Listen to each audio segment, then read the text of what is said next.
yang kedua siraureung hana kemampuan buat badua antara korban dengan hakikat. Adanya buat badua hana mampu tapi kena kubur salah tabur dan antara dua korban atau hakikat, maka itu yang better antara duanya. Terima kasih. Hakikat disunahkan balahi yang ini kepada wali, batas sampai balik. Mereka balik hanya dituntut di bawah wali, dituntut baru itu sampai mati. Jadi wali hanya belum hakikat.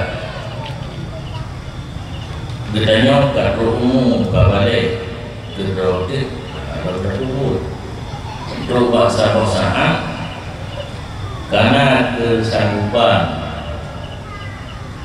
untuk tahu kami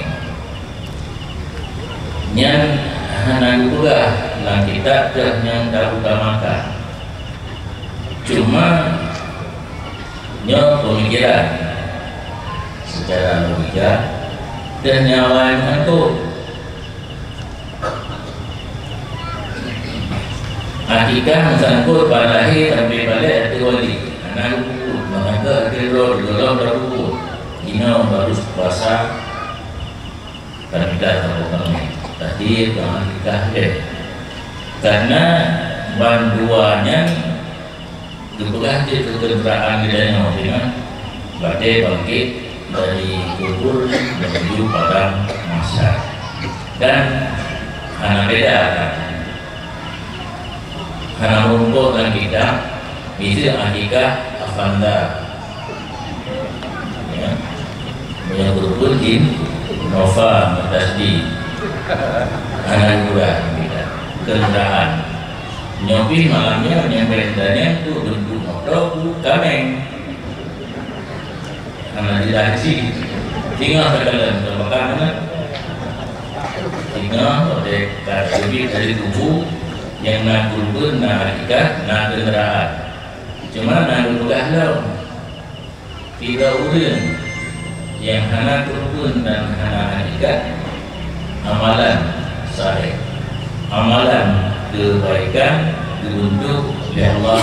memperbaiki kenderaan yang bedanya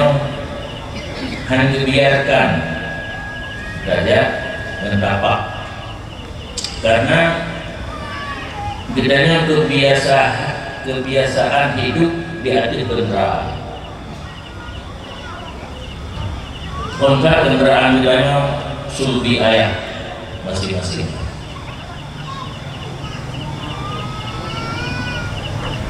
karena bijak sebagai maga kalau ini jadi kendaraan pertama sulbi kemudian berpindah ke rahim sehingga dalam kandungan setelah lahir menyandang bayi lemuma atau gendongan lom mi kuat raunan duduk rabi ya kan yang dalam dia berbukaan berubah dapat jadi berdua jadi berubah hidup raunan rawi hidup rabi raunan karena begitu ko abu ko dubakung di ayat karena 5 dua yang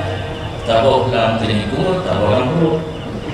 karena mungkin dubakung 5 buat mengayat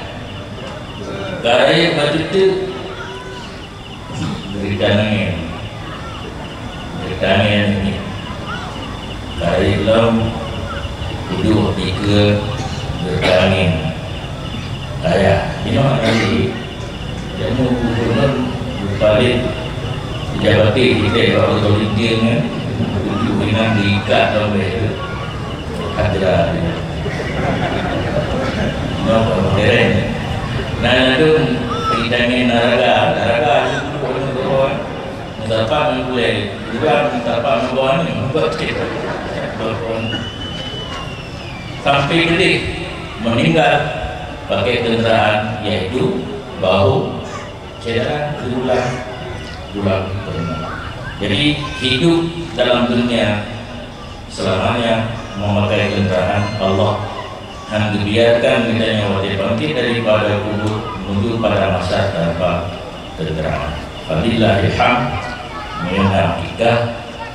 na kurbun dasarkan kedrok bagaimana Allah akan berjid amal saleh kita sebagai kendaraan. Demikian.